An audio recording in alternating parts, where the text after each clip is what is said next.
Service here at Unity is open to everybody who's located in the Carlisle area. Anybody who suffers with an addiction can access the services, and that can be either alcohol, drugs, over-the-counter medication, prescribed medication, and that's for the group who are 18 and over.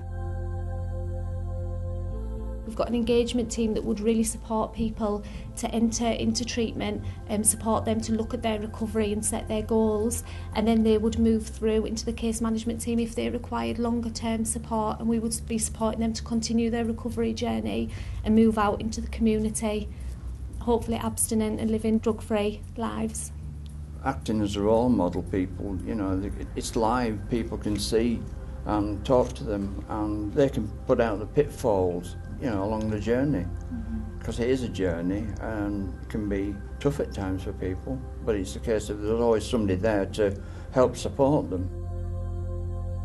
It makes me feel good. I think my life's worthwhile at the moment. When I'm not sober, my life is very chaotic, and it's just unmanageable really. This time, because I've just got detoxed in September, so I feel I've moved on a lot more this time because of Unity, and Gateway's helped me as well with that being there for the drop-in and stuff to keep me sort of focused all the time.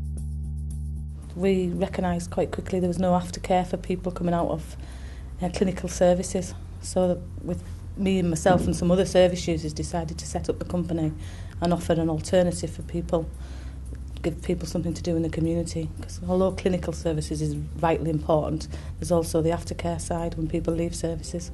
We offer 4 flats for people who want to get into recovery, who want a safe environment to live, and we have the drop-in centre downstairs. An addict can best understand and help another addict, and that's true. Yeah. I mean, the professionals, they've got the place.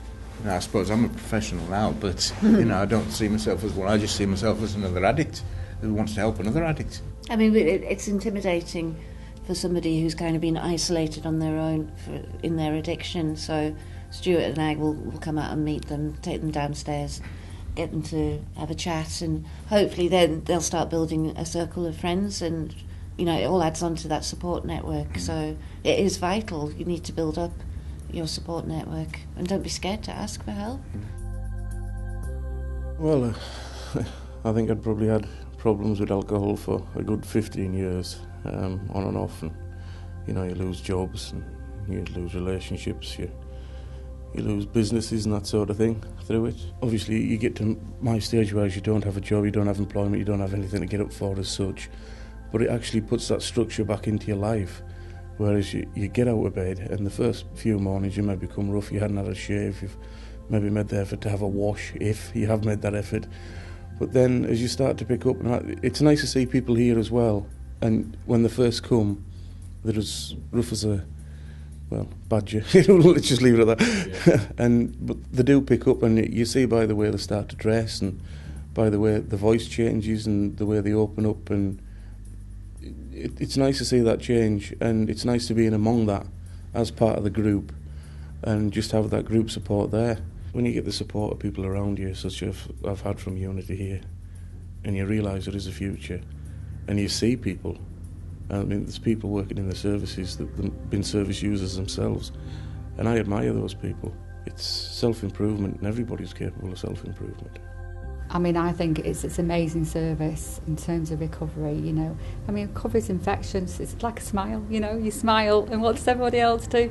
They smile, and that's how I see it, and that's how I perceive it. So if we can continue that infection, and we can continue to build recovery networks for people, and we can continue to support individuals through making changes in their lifestyles, and then letting go and saying, okay, well, it's okay, go and participate in this service, go and participate there. It's okay to try out, it's okay to make mistakes. If you need to come back, we'll support you again, and support you as much as we can.